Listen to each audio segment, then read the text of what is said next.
Good morning students. आज हम लोग ग्रामीण अधिवासों के बारे में डिस्कस करेंगे। सबसे पहली चीज ये है कि अधिवास किसे कहते हैं। हमने पिछले वाली क्लास में पढ़ा था कि मानव का संगठित रूप में एक समूह बनाकर रहना अधिवास कहलाता है। आज जो हम लोग बात करेंगे मानव अधिवासों का वर्गीकरण की। मानव अधिवासों को मुख्य रूप से कितने भागों में बांटा गया है।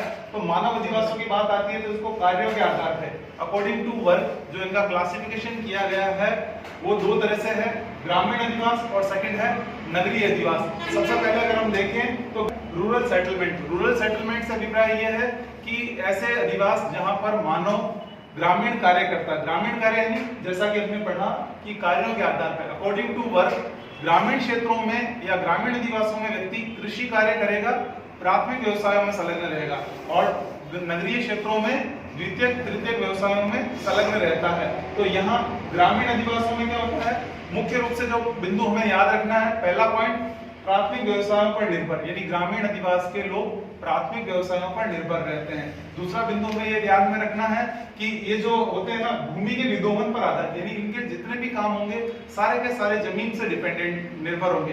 कैसे? जैसे पहला कृषि हमें फसल कहां से प्राप्त होती है, भूमि से प्राप्त होती है। पशुपालन यानी पशुओं को पालना, जो पशु किस पर डिपेंड होते हैं, जमीन पर, क्योंकि घास उनको वहीं से मिलती है। लकड़ी काटने के लिए जमीन पे पेड़ होने चाहिए। फिर है मछली पकड़ना और ग्रामीण जो जंगल होते हैं वहां से संग्रहण करना। तो सारे के सारे जमीन से हैं, इसीलिए कहते हैं भूमि विदोहन पर आधारित कार्य। दूसरे है प्राथमिक व्यवसाय यानी प्राइमरी ऑक्यूपेशंस के अंतर्गत आते हैं, जिसमें मुख्य रूप से कृषि और पशुपालन वाला कार्य आता है।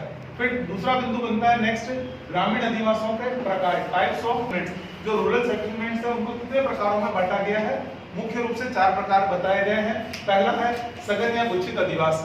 सघन या गुच्छित अधिवास की अगर हम बात करें तो ये क्या है, सघन या गुच्छित अधिवास, इसमें मकान पास पास में रहेंगे, एक ग्रुप के रूप में देखने को मिलेंगे। जैसे ये मैंने बनाया है यहाँ पे, ये क्या है, नजदीक बने हैं और एक गुच्छे के रूप में दिखते हैं, इसीलिए इसे सघन या गुच्छित अधिवास कहते हैं। दूसरा है प्रकीर्ण या एकांकी अधिवास। यहाँ पे मकान क्या होंगे, मकान दूर दूर बने हुए थे। जैसे एक मकान यहाँ है, एक ये है।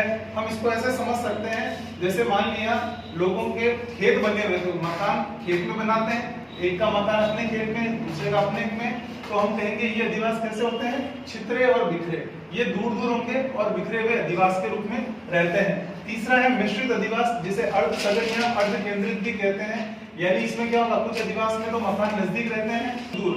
इसको हम इस प्रकार समझें कि यहाँ पे क्या होता है, जैसे मान ले ज्वाइंट फैमिली में व्यक्ति रह रहा है और परिवार बढ़ता है या पर्यावरण, दो कारण होते हैं इस तरह के अधिवासों के, यानी परिवार में वृद्धि या पर्यावरण में के कारणों से व्यक्ति अपने परिवार को छोड़कर थोड़ा दूर जाके मकान बना लेता है, तो ये अर्ध केंद्रित अधिवास कहलाते हैं। तीसरा है पल्ली या पुराना अधिवास। इसको अगर हम कहें तो प्राचीन समय में लोग गाँव, जाति और इसके आधार पे अपने घर बनाते हैं। जैसे मान लिया ये एक बस्ती है, ये मान लिया सुनारों की बस्ती है, ये लोहारों की है, ये है, तो ये क्या होते हैं अधिवास, मतलब पास में जुड़े हुए रहेंगे लेकिन बीच में डिफरेंस रहता है और जाति के आधार पर मुख्यतः बस्तियों का निर्माण होता है, इसीलिए इसे पल्ली या पुराना अधिवास कहते हैं। फिर है अधिवासों के प्रतिरूप, यानी बसाओं की आकृति के आधार पर, यानी जैसे ये बसे यानी जैसा उसका स्वरूप दिखाई देता है उस आधार पर अधिवासों को हम मुख्य रूप से 12 प्रकार के भागों में बांटा गया है। पहला है रेखीय प्रतिरूप। रेखीय प्रतिरूप यानी ये कहाँ बनते हैं, सड़क, नहर, नदी के किनारे। जैसे मान लिया यहाँ ये कोई सड़क चल रही है तो लोग क्या करते हैं, मकान बना लेंगे अपने सड़क के किनारे। तो ये मकानों की विशेषता क्या होगी, मकान संगठित होते हैं, एक पंक्ति के रूप में होते हैं। पंक्ति मतलब एक लाइन के रूप में यहाँ ये आपको मकान देखने को मिल रहा है। देख लीजिए इस चित्र में आपको ये मिल रहा है। जब आप एग्जाम में इस तरह के अधिवास बनाएंगे तो क्या करना है, डायग्राम में इसको एक बॉक्स में बंद कर देना है ताकि वो इफेक्टिव तरीके से दिखाई दे। दूसरा है तीर प्रतिरूप। तीर प्रतिरूप क्या होता है, जैसे मान लिया ये नदी का विसर्ग है, दो नदियां आके मिल रही है और आगे इस तरह से बढ़ रही, तो यहाँ अधिवास कैसे बनेंगे, यहाँ इस तरफ बनेंगे, क्योंकि नदी के आगे तो बढ़ नहीं पाएंगे, नदी इनके विकास में बाधक बनती है। तो यहाँ जो इसका ये फॉर्म बना है, जो इसका स्वरूप बना हुआ है, ये कैसा दिख रहा है, एक तीर जैसा दिख रहा है, तो इसको तीर अधिवास, तीर प्रतिरूप कहते हैं। तीसरा जो है ग्रामीण अधिवासों का प्रकार त्रिभुजाकार प्रतिरूप। इसमें क्या होता है कि जैसे ये 3 नदियां, 3 सड़क आपस में इस तरह से मिलती है काट के, तो जो मानव अधिवास बनेगा वो क्या होगा, सड़क के अंदर की तरफ बन पाएगा। यानी ये जहाँ पे ये मिल रहा है, तो अगर हम देखें तो इस तरह से इसका स्वरूप हमें त्रिभुजाकार प्रतिरूप के समान दिखाई देता होता है। आयताकार या चौक पट्टी, इसमें क्या होता है, जैसे मान लिया ये सड़क बनी हुई है, इसके किनारे ये सड़क बनी हुई है, इसको जोड़ने के लिए ये सड़क बनी हुई है। अगर हम कहें जयपुर की बसावट या फिर आधुनिक शहरों की बसावट मुख्य रूप से इस तरह से देखने को मिलती है। यहाँ ये मकान बने हुए हैं, फिर क्या है, यहाँ पे ये मकान सटे हुए, यानी अगर हम देखें तो ये दोनों मकान है और बीच में ये क्या, फिर रोड बनी हुई है, यानी यहाँ ये मेन रोड है, तो इस तरफ मकान है, इस तरफ मकान, फिर इधर रोड है। तो देखा जाए तो ये एक आयताकार या चौक पट्टी के रूप में दिखाई देता है। और ये प्रतिरूप में क्या होता है, इस तरह से जैसे मान लें ये मुख्य सड़क है, इसके सहारे पे यहाँ पे ये मुखिया के बनके फिर ये बढ़ता है। फिर वृत्ताकार प्रतिरूप, इस प्रतिरूप में क्या होता है, बीच में कोई किला हो, कोई तालाब हो, ये रहता है सेंटर में, या मुखिया का मकान हो, इसके चारों तरफ लोग क्या करते हैं, अपने मकान बना लेते हैं। तो इस तरह से ये मकान बनते हैं, तो ये एक गोले के समान दिखाई देते हैं, इसलिए इसे वृत्ताकार प्रतिरूप कहा जाता है। फिर है अरीय तारा प्रतिरूप, ये प्रतिरूप इसी का बड़ा हुआ भाग है, यानी इस प्रतिरूप में क्या होता है कि ये इस तरह से बढ़ती जाती, तो जैसे यहाँ मान ले ये है, और इस तरह से क्या होगा, इस तरफ और इस तरफ ये रोड्स बढ़ती जाती, तो ये क्या होगा, एक तारे का रूप धारण कर लेता है, यानी हम कहें ये इस तरह से एक स्टार टाइप बन जाता है। और पंखा प्रतिरूप में क्या होता है कि ये इस तरह से गोलाकार प्रतिरूप बना रहता है, फिर आगे इसमें रोड के आधार पर बन जाती है। तो हम ये कह सकते हैं एक पंखा, जो पुराने टाइप के पंखे होते थे, उस तरह का रूप प्रतिरूप धारण कर लेता है। अनियमित प्रतिरूप, यानी इसमें क्या होता है, मकान कैसे बना दिए जाते हैं, पहले मकान बना दिए जाते हैं, फिर टेढ़ी मेढ़ी छोटी मोटी गलियां रहती है। और अगर हम देखें गाँव का पुराना प्रतिरूप, इसी तरह का प्रतिरूप देखने को मिलता है, इसका एक कोई रूप नहीं होता, इसलिए इसको क्या कहते हैं, अनाकार प्रतिरूप। अनाकार प्रतिरूप, यानी इसका कोई भी आकार नहीं होता है। सीढ़ीनुमा प्रतिरूप, ये मुख्यतः कहाँ देखने को मिलते हैं, पहाड़ी क्षेत्रों में।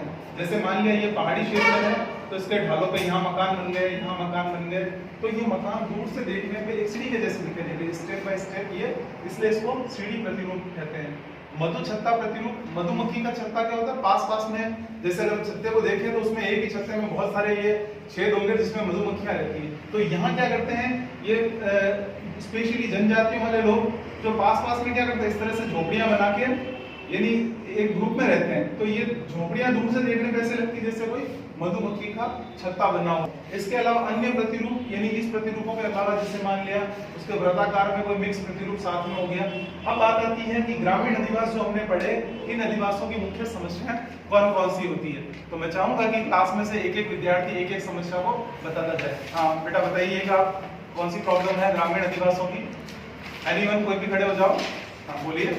आवागमन के साधनों का अभाव, ग्रामीण अधिवासियों तक पहुंचने के लिए सार्वजनिक परिवहन साधनों का अभाव होता है।